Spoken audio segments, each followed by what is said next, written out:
Okay, meron na po tayong food na ready to eat para sa ating dinner. Ayan, hindi na ako mamomroblema kung ano ang aking kakainin para sa dinner ko, para sa aking hapunan. Dahil may pasalubong sa akin si Mami na kare-kare.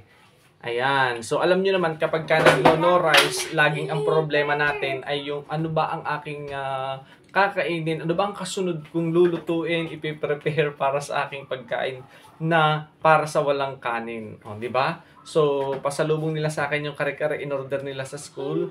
And then, dito sa side, kung makikita nyo, sabi ko, bakit may nakabukod na karne? Yung pala, tira ng dalawang bata kaninang tanghali na hindi nila kinain.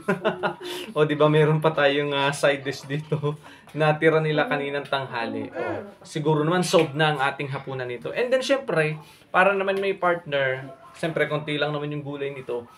Ayan, lulutuin natin to. Igigisa ko lang to sa sibuyas at bawang. O, di ba? Solved na ang ating hapunan. Ito yung lagi kong problema eh. Bali, magiging pang day 4 ko na ngayon.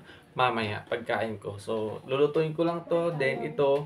So, solved na ang aking dinner. So, yun lang guys. Thank you for watching. Follow for more. And syempre, pakishare ng ating live video. Bye-bye!